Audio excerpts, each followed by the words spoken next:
Pasensya na mga lodi at nag-iba na naman ang boses, may sakit kasi yung isa. Hehe. Heto na po ang 5 na unang nag-comment at 5 napili ko. Comment lang po kayo at kahit hindi kayo una baka mapili ko kayo sa shoutout. At ito na ang una na si Lodi Lo Peregrine Mucha, Lodi April Rose Perpinan, Lodi Cuet Chonalizar, Lodi Reynald Castillo Violan, Lodi Divini Philip, Lodi Roel Bauer, Lodi Francis Dasilo, Lodi Erwin Meisias. Maraming salamat po sa inyong lahat at kung bago ka pa lang dito, baka naman. Ika-275 kabanata sa pagpapatuloy ng side story.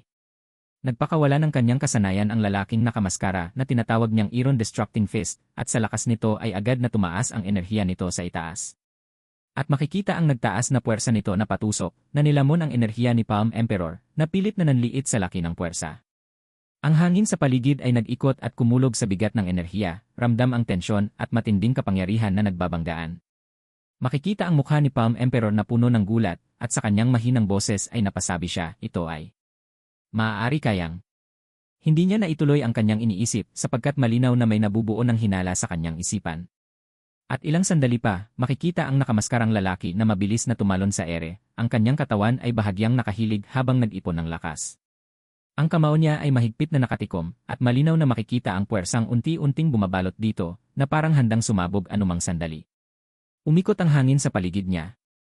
At sa puntong iyon, makikita na tinamaan si Palm Emperor ng atake sa katawan at ang puwersa nito ay malakas na bumangga sa kanya. Napangiwi ang kanyang mukha sa sakit habang pilit niyang pinipigilan ang pag-atras at makikita sa kanyang mga mata ang halo ng pagkabigla at pagkamangha habang pinagmamasdan ang puwersa na tumama sa kanya. At ilang sandali pa ay napaatras siya sa sahig habang makikita ang usok na kumalat sa paligid dahil sa tindi ng tama. Bahagya niyang ibinaba ang kanyang kamay upang mabalanse ang katawan, pilit na pinipigilan ang puwersang nagtutulak sa kanya palayo. At nang tuluyan siyang huminto, agad na seryosong napatingin si Palm Emperor sa kalaban, nakasimangot ang kanyang mukha. Nagulat siya nang makita niya ito na nakatayo lamang ng tuwid na parabang walang nangyari. Kusang napasabi na lang siya, ha? Makikita ang nakamaskarang lalaki na nakatayo ng tuwid, diretsong nakatingin kay Palm Emperor. Ang kanyang tindig ay matatag at kalmado na parabang hindi siya tinamaan ng anumang pinsala. Napasabi si Palm Emperor sa kanyang isip habang nananatiling nakasimangot ang kanyang mukha na hindi gumagalaw ang katawan, bakit bigla siyang huminto sa pag-atake? Baka sa kanyang ekspresyon ang pag-iingat at pagdududa sapagkat ang biglaang katahimikan ng nakamaskarang lalaki ay mas nakakapangamba kaysa sa tuloy-tuloy na pag-atake. Kaya pala tahimik lamang itong nakatayo at diretsyo ang tingin kay Palm Emperor. Ang utos pala ng pavilion leader sa kanya ay ang layunin ng lalaking nakamaskara ay hindi siya, kundi ang tuluyang pag-ubos sa patriarka at sa mga elder ng Siomoon family. Malinaw na malinaw ang kautusan, anumang mangyari, kahit may humarang, kailangan niyang bumalik sa itinakdang oras. At ilang sandali pa, tinalikuran siya ng nakamaskarang lalaki na parabang tapos na ang kanyang layunin sa sandaling iyon. Nakatingin lang si Palm Emperor sa kanya, seryoso at alerto, pinagmamasdan ang bawat kilos ng kalaban. At pagkatapos, makikita ito na malakas na tumalon sa ere at tahimik na umalis mula sa eksena. Samantalang makikita si Palm Emperor na tahimik na nakatingin sa umalis na kalaban, ang mukha niya ay seryoso at puno ng iniisip. Flashback. Gabi at makikita ang buwan na maliwanag na nakatayo sa langit. Makikita si Palm Emperor at siling mulong sa harapan ng iniihaw, kumakain ng sabay habang dumadaloy ang tahimik na gabi sa paligid. Nakangiti si Palm Emperor at nagtanong, kumusta? Mas masarap ang karne ng kuneho kaysa sa iniisip mo, di ba? Bahagyang napangiti si Lingmulong at sumagot, oo, masarap nga. Puno ang bibig ni Palm Emperor ng pagkain, at habang umunguya ay napatingin siya kay Lingmulong at sabi niya, pero bakit mukha kang oso? Pero kung kumain ay parang babae sa hinhin, bahagya siyang nakangiti habang sinasabi iyon, halatang may biro at kagaanan sa tono ng boses. Sumagot naman si Lingmulong, hawak ang karne sa kanyang kamay. At nagtanong na may halong pagtatanggol at biro, sinong tinatawag mong oso? Napangiti si Palm Emperor at nagbiro na mukha kakayang oso kapag kumakain. Haha!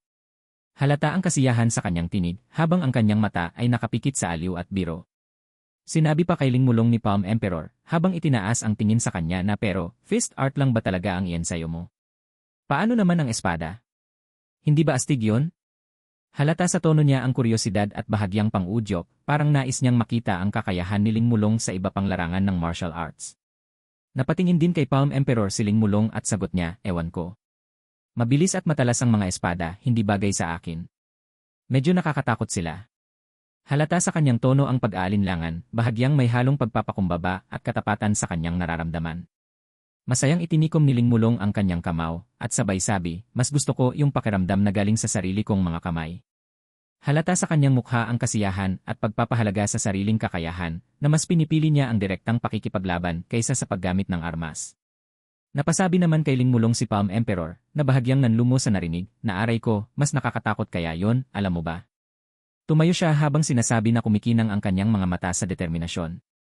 Na mas gusto ko yung tinatapos ang lahat sa isang tira lang, wika niya ng mariin, na tila dala ang matagal ng paninindigan. Dagdag pa niya na hindi na kailangang mag-alala pa sa mga walang kwentang bagay. Nakatingin naman kay Lingmulong si Palm Emperor at bahagyang napangiti, sabay sabi, wow, bagay na bagay talaga sa'yo yan. Ang ibig kong sabihin, pustahan tayo na kasing simple lang ng kamao mo ang utak mo. Halata ang biro at pang-udyok sa tono niya na may halo ring paghanga sa tapang at determinasyon ng kaibigan niya.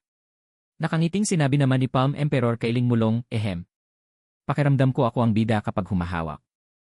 Ako ng espada, ang sarap sa pakiramdam. Halata sa kanyang tinig ang kasiyahan at kaunting pagpapasikat habang kumikislap ang liwanag sa kanyang mga mata. Itinuro pa ni Palm Emperor ang hawak niyang patpat patungo sa langit, sabay sabi, yung mabilis na humihiwa, mabilis at ang astig tignan, alam mo yon. Halata sa kanyang tono ang kasiyahan at kaunting pagpapasikat. At nakangiting tumingin si Palm Emperor kay Lingmulong at nakangiting nakatingin din ito pabalik sa kanya. Sa sandaling iyon, ramdam ang simpleng kasiyahan at samahan sa pagitan nila. At sinabi pa sa kwento na lumipas ang mga taon, ang dalawang batang lumaki bilang mga binata ay gumagawa na ng pangalan sa martial world bilang mga chivalrous warriors. Makikita silang dalawa na nakikipaglaban, magkasabay sa gitna ng kaguluhan. Habang nakatuon sa harap, sinabi ni Palm Emperor kay Lingmulong, na ako na sa harap, ikaw na ang bahala sa likod. Mabilis namang sumagot si Lingmulong, may kumpiyansang tono, huwag kang mag-alala, sige lang ang sumulong ka. Na muling sinabi ni Palm Emperor na sige, at gumamit siya ng kasanayan na Iron Blood Sword. At isang paa ang makikita na pumasok sa eksena. Itinaas ng kalaban ang kanyang sandata, at sumigaw siya ng may galit, mga buwisit. Huwag niyo nang pangaraping makaalis dito ng buhay. Ako ang pinuno ng Black Dragon Stronghold, Wang Hyukjin. Nakangiting sumagot si Palm Emperor, sabay tawa, tinan natin ang galing nyo. Halata ang halo ng kasiyahan at kumpiyansa sa kanyang tono, na tila handa siyang harapin ang matinding hamon. Itinutok sa kanya ng kalaban ang palakol, sabay tawa ng malakas at nagbanta, hahaha. Mayabang na bata. Bigla namang nagulat ang kalaban at napatingin sa gilid na halatang may pagtataka sa mukha. Tila may napansin siyang hindi inaasahan. Ito pala ay si Lingmulong, na biglang sumulpot mula sa gilid at mabilis na sinipa ang kalaban. Dumagundong ang hangin sa lakas ng kanyang galaw, at bago pa man makabawi ang pinuno ng Black Dragon Stronghold. Tumama na ang sipa sa kanyang tagiliran. Napaatras ito habang umalingaw-ngaw ang tunog ng pagkakabangga, at ramdam ang bigat ng puwersang dala ng sipa ni Lingmulong. Habang umaatras ang kalaban, naninigil siya at nakatingin kay Lingmulong, halatang puno ng galit. Napapaunggol siya sa bawat paghinga at sa kirot ng tama, ang mga mata niya'y kumikislap sa puot at pagkabigla. Bigla namang napatingin ang kalaban sa itaas, halatang nagulat muli ang mukha niya. Ang kanyang mga mata ay lumaki, at ramdam ang bigat ng pagkabigla na kumalat sa paligid. Mula pala sa itaas, mabilis na humampas siya ng espada ni Palm Emperor ng buong lakas. Tumama ang espada ni Palm Emperor, at makikita ang hiwa na dumaan mula sa mukha pababa sa katawan ng kalaban. Agad na nagtatalsika ng dugo sa ere, na nagpapakita ng tindi at bisa ng atake. Bumagsak ang kalaban sa lupa, at pinagmamasdan siyang mabuti ni na Palm Emperor at Lingmulong. Ang katawan niya ay nakahandusay, at ramdam ang bigat ng pinsalang natamo mula sa mabilis at malupit na atake. Napangiwi naman ang mukha nila sa pagkabigla at takot sa nasaksihan, napasabi na lang sila, natalo na ang pinuno natin. Bakas ang pagkabigla sa kanilang mga mata at galaw, habang unti-unting nauunawaan ang bigat ng nangyari. At lumingon silang dalawa sa mga kalaban na may masamang ngisi, habang kumikislap at lumiliwanag ang kanilang mga mata. At makikita mula sa malayo ang kislap ng enerhiya na nagmumula sa kanilang mga katawan, habang sa hangin ay maririnig ang malakas na sigawan ng mga kalaban. Nakikita ang langit na sinabi pa ni Palm Emperor na kapag kasama ko ang taong to, pakiramdam ko kaya kong gawin ang lahat. Balik sa kasalukuyan, na makikita si Palm Emperor na nakatingin pa rin sa lalaking nakamaskara habang sinasabi sa isip na Lingmulong. Na sinabi pa sa kwento na naramdaman ni Baek Sang-un ang enerhiya ni Lingmulong sa loob ng manika. Ginising nito ang kadilimang namumuo sa loob ni Baek Sang-un, ang kanyang likas na takot. At kasabay nito ay hudyat ng pagsisimula ng isa pang digmaan. At dito na po nagtatapos ang ika-275 kabanata.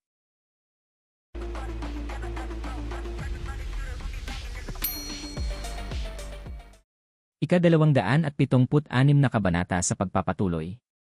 Nakabalik na ang lalaking nakamaskara sa kampo, na ipinaghihinalaan ni Palm Emperor na siya pala si Ling Mulong.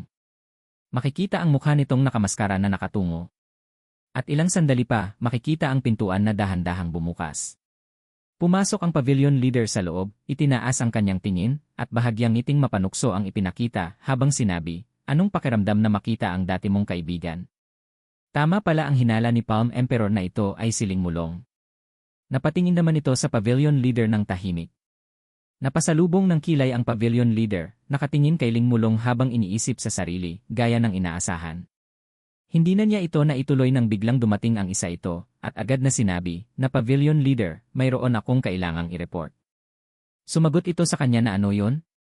Sinabi nito sa pavilion leader, nawalan kami ng bakas kay Patriarch Seo Moontai. Tumugon sa kanya si pavilion leader na hindi yan dapat ikabahala. Dagdag pa nito na ang importante ay ang Palm Emperor na si Baek Sangwon. Kailangan nating pabilisin ang ritual at maghanda sa pagharap sa kanya. Nakapikit na yumuko ito ng ulo na sumagot na opo, naintindihan ko. At pagkatapos, pinagmasdan nila si Ling Mulong, na nakatayo lang sa isang tabi, tahimik at hindi gumagalaw. Sinabi naman ni pavilion leader sa kanyang isip, habang naiisip ang mga manika, na hindi kailangan ang emosyon. Pangalan, alaala. Walang dapat matira. Malinaw sa kanyang tono ang malamig at tuwirang desisyon, na parang bawat salita ay puno ng bigat at pangako ng pagkawasak. At pagkatapos sinabi sa kwento na makikita ang taong puno ng benda ang katawan na nakasabit na soulless rebirth. Isang ipinagbabawal na ritual na ginawa para sa sword flower, pero kahit kaya nitong buhayin ang patay, ibinasura ito dahil sa malubhang side effect nito, ang pagkaubos o pagkakulong ng kaluluwa. Nirpina ng Tianqing Pavilion Lord ang palpak na soulless rebirth. Para gumawa ng assassin para sa isang palihim na misyon. Nakatingin dito si Pavilion Leader na sinasabi pa na sumusunod lang ito sa utos. Dagdag pa niya habang makikita si Ling Mulong na nakatayo lamang na kaya nga ito tinawag na manika. At pagkatapos makikita ang sulo sa gilid ng pader sa lihim na taguan. Mula dito sinasabi ni Pavilion Leader habang naglalakad sila na ano ang lagay ng puppet na yon. Sumagot ang lalaking kasunod niya na tapat ito sa mga utos. Hindi ito nagpakita ng pag-aalinlangan kahit sa gitna ng labanan. Dagdag pa nito na pero, buhay ba ang taong yan? Sinagot siya ni Pavilion Leader na para na siyang patay. Napataas ng ulo ito na may gulat sa mukha na sinabi na inilabas mo ba siya? Para pigilan ang Palm Emperor na si Baek Sangwon? Muling sinabi ng Pavilion Leader sa kanya na mabilis kumilos ang Palm Emperor. Ito ang pinakamagandang paraan para pigilan siya. Muli na namang nagsalita ang lalaki sa likuran niya na kung sakali mang bumalik ang mga dating alaala ng manika. Ang tinutukoy niya ay si Ling Mulong. Na agad na sinabi sa kanya ni Pavilion Leader na walang ganoong posibilidad. Kaya nga tinanggal na ang selyo. Lumingon ang Pavilion Leader sa kanya at sinabi pa na kailangan pa ng oras para mabuo ang sword flower. Kahit ang pinakamaliit na bagay ay hindi dapat pabayaan. Napayuko ito ng ulo na seryosong sinabi na kamakailan, humigpit ang pagmamanman ng Justice Alliance, kaya nahihirapan tayong kumuha ng mga warrior. Nainis ang Pavilion Leader na sinigaw na buwisit, dala ng taong iyon ang utos na ito. Paano ka naglalakas loob na magdahilan sa kagustuhan niya? Napalaki naman ang mata ito na napabuka ng palad sa unahan na sinabi na patawad po. May naiinis na mukha si Pavilion Leader na sinabi dito na tandaan mo, hindi lang ito matatapos sa salita. Sa susunod, ulo mo na ang kapalit. Agad namang mabilis na yumuko ito na malakas na sumagot na itataga ko po yan sa bato. At pagkatapos ay naiinis na nagpatuloy ito sa paglalakad. At muli na namang nagsalita si Pavilion Leader na siya nga pala, anong ginagawa ni Hyuksu? Sumagot ito na mukhang hinahanap niya ang bangkay ni Cheon Il-hak, kaya nadidelay ang supply ng mga warrior. Seryosong sinabi naman ni Pavilion Leader na mas tuso siya kaysa sa inakala ko. Sa ngayon, dapat nalaman na niyang hindi na mahahanap ang bangkay na yon. Muli na namang sinabi nito na matigas ang ulo niya kaya. Naagad na sinabi sa kanya ng Pavilion Leader na wala na siyang silbi. Ngumisi ito ng masama na sinabi pa na patahimikin na siya. Sumuntok naman ito sa kanyang palad na yumukong sinabi na masusunod po. At pagkatapos makikita ang Loyang Merchant Group. At mula dito makikita ang Underground Secret Archive. Na sinabi sa kwento habang makikita ang mga bangkay sa paligid ni Palm Emperor na ilang araw matapos nakaharap niya ang mga puppet, nakatanggap si Baek Sang-un ng mensahe mula kay Hyukso at nakarating sa lugar na ito. Naalala niya ito na ayon sa mensahe na Luoyang Merchant Group Underground Secret Archive, chest numero 318. Dapat nandoon ang sagot sa loob. At pagkatapos ay napalingon si Palm Emperor sa gilid. Nakaharap siya sa isang pintuan na sinabi niya na kaya, dito pala dapat mahahanap ang sagot. Dahan-dahan niyang hinawakan ang pintuan, ramdam ang bigat at init ng bawat galaw habang unti-unti nitong bumubukas. Ang tunog ng pag-ikot ng bisagra ay parabang bumabalot sa paligid ng kakaibang tensyon, at bawat hakbang niya patungo sa loob ay puno ng pag-aalinlangan at kuryosidad. Nang tuluyang mabuksan ang pintuan, napasilip siya sa loob at agad siyang nagulat sa kanyang nakita. Nakita niya ang mga nakasalansan na kabinet at napasabi pa siya sa isip ito ay. Ngunit hindi na niya ito naituloy na parabang natabunan ng pagtataka ang kanyang mga salita. Tahimik siyang naglakad sa pagitan ng mga ito, ramdam ang bawat hakbang sa pagitan na daanan habang binabantayan ang paligid ng matinding kuryosidad at pag-ingat. Bigla siyang napatigil at napatingin sa gilid na ang mga mata ay nakatuon sa isang bagay. Sinabi pa niya habang maingat na hinahanap ang numero 318. At pagkatapos, napansin niya ang isang kahon, at sa sandaling iyon, alam niyang ito na ang hinahanap niya. Kinuha niya ang kahon at sabay sabi ng heto na. At pagkabukas niya ng kahon, bigla siyang huminto sa paghinga nang makita ang damit ni Ling Mulong noong araw na namatay ito. Ang bawat detalye ng tela, ang pagkakagawa, ang mga mansa at pagkakaluma ay nagdala ng alaala at bigat ng nakaraan. Naalala niya ang sandali noong tinamaan ng palaso sa dibdib si Ling Mulong na sinabi pa niya na ito ang suot niya noon. Kinuha niya ng mahigpit ang papel na nasa loob ng kahon. Binasa niya ito na ang nakalagay ay napakahusay ng katawan, pero masyadong magaspang ang kaluluwa, hindi swak para sa sword flower. Matapos ang eksperimento, sinelyuhan ang katawan, hindi sigurado kung naubos ba ang kaluluwa. Seryoso ang mukha niya na sinabi pa sa kanyang isip na ito ay isang tala tungkol kay Mulong. Mabilis siyang napalingon sa gilid na may galit sa mukha na sinabi pa sa isip na kung ganoon. Lahat ba ng mga kahon na to ay ginamit para sa sword flower? At makikita siya sa maraming pagitan ng mga ito. Malakas na nilukot ang papel habang sinasabi sa kanyang isip na ang kalapastanganan ito. Dagdag pa niya sa kanyang isip na may seryosong mukha na ako mismo ang tatapos nito gamit ang sarili kong mga kamay. At dito na po nagtatapos ang ika-276 na kabanata.